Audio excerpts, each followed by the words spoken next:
mamá viene de tierra adentro, se ubican por los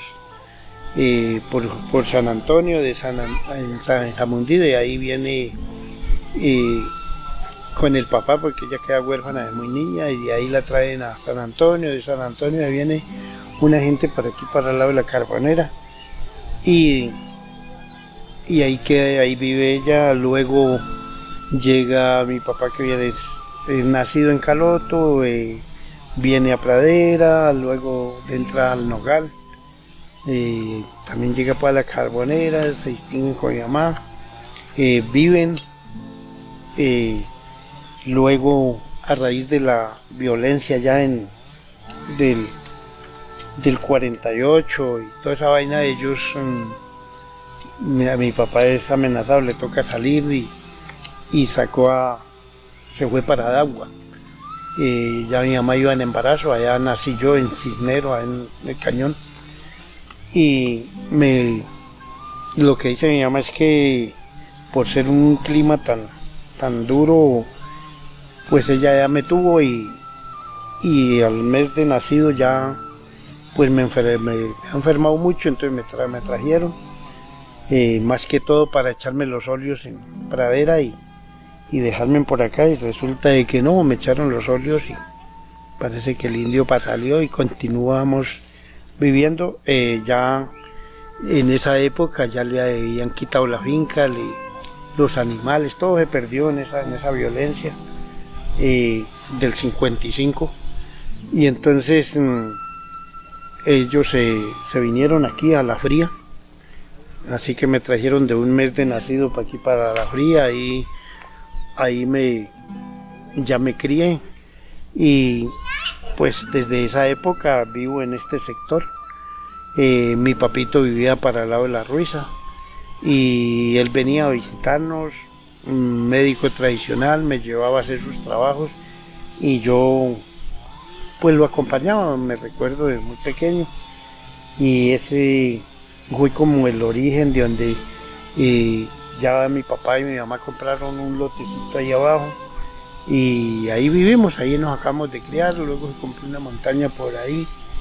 La parte medicinal, pues la verdad era que era muy escasa. Las mujeres, en esa época, las mujeres se atendían por medio de las parteras, por medio de los lavanderos, por medio de todo. La medicina era más que todo natural, poco se recurría al pueblo porque no era como la costumbre, y se vivía en este entorno y aprendía uno. No había la verdad tanta modernización, tanta tecnificación, pues no la había, así que no era necesario. Las escuelas, a mí me tocó, porque un hermano me tocó hasta bajo a Bolívar, al plan. La otra escuela era por ahí en San Isidro, no habían digamos unas buenas apoyos, ni de salud ni de educación, pues es decir, casi de nada. Y las comunidades sobrevivían, las familias eran grandes, y se vivía muy bueno porque había una producción permanente, había un respeto, había una identidad, un origen de las comunidades, se vivía muy sabroso, y dentro de eso había mucho arraigo al territorio, a la cultura, y dentro de eso entonces, como decía, fuimos viviendo épocas donde, por ejemplo, mi papito nos decía, se sentaba los sitios de acompañamiento o de consejos eran en las tardes, en las hornillas, una hornilla grande donde nos sentábamos y comenzaban ellos a contar su historia, su vida, sus experiencias. Y dentro de eso, muchas veces decía a mi papito que había que ir haciendo de que todos fueran conociendo la importancia que tenía ya. Cuando yo me recuerdo, ya esto era una hacienda, y él decía, ese territorio es grande, esa piedra habla mucho la gente, pero hay que ponerle cuidado porque hay que conservarla y hay que luchar porque ese territorio vuelva a ser de nosotros, para poder volverle a dar vida a lo que fue naturalmente los sitios con la vivencia de nuestros abuelos.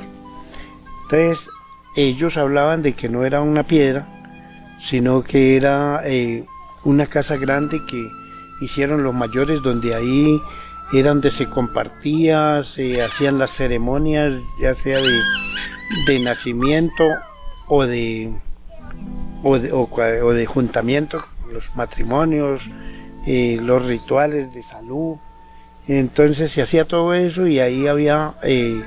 por castigo se hacía enseñar pues, a buscar metales o cosas que pudieran cumplir con las sanciones, como para corregir una persona desobediente o algo. Entonces lo que se hacía era ponerle una tarea de traer una vasija de barro dibujada o de oro dibujada, y eso para saber dónde estaba, cómo cortarlo, cómo procesarlo. Todo eso es un aprendizaje, y de eso se trataba, de corregir con aprendizajes, con enseñanzas, y de esa manera era que se hacía, y hay un acumulado ahí de cosas, y por eso lo que él decía era eso lo que era una casa de pensamiento, de corrección, de orientación, de formación, y entonces hay muchas cositas ahí de valor que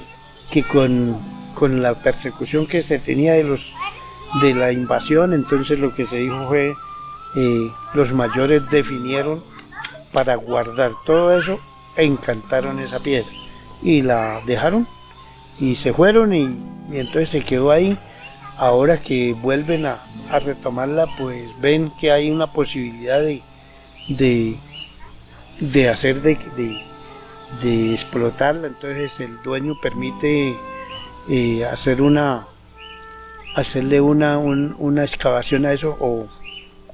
o si para meterle dinamita, que para que donde tenía la forma la puerta la de abajo, entonces destapar eso, y resulta de que lo que hizo fue enojarse, y a partir de ahí ya comenzó a echar rayos, a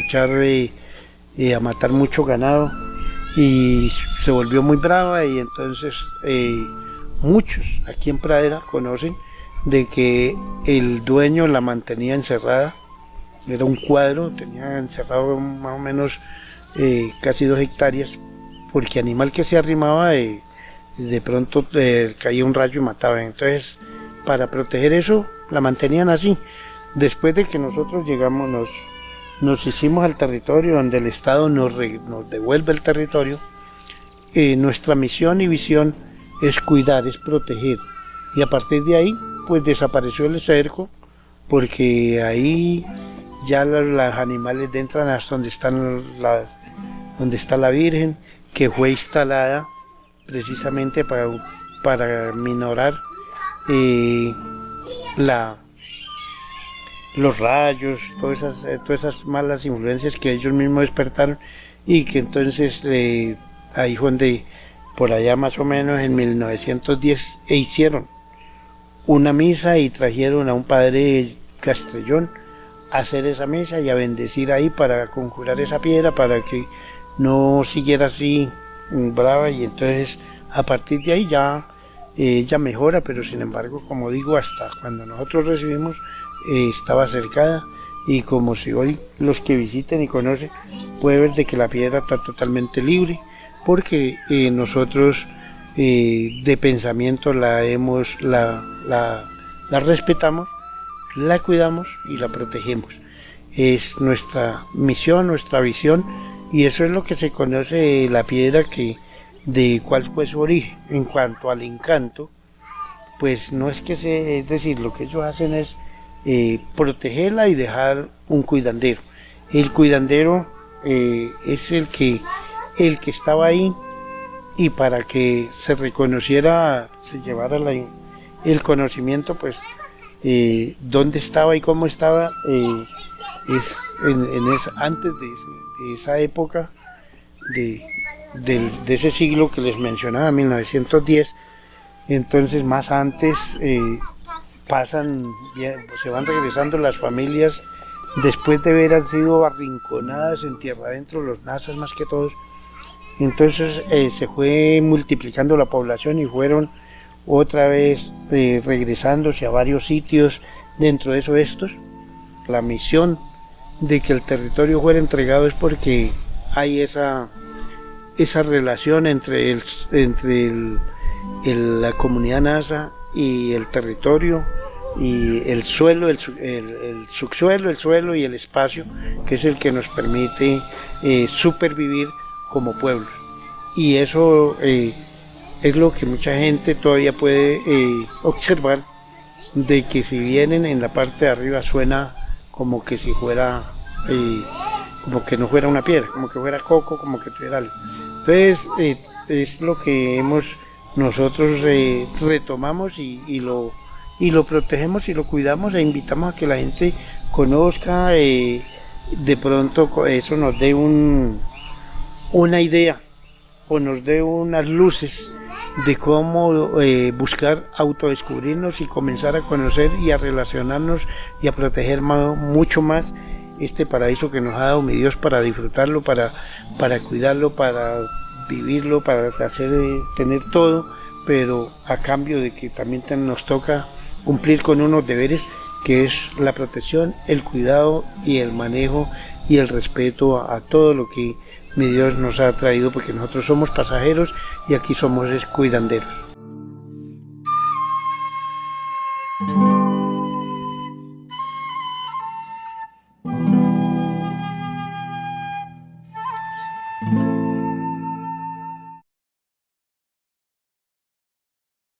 La cultura es de todos. Ministerio de Cultura.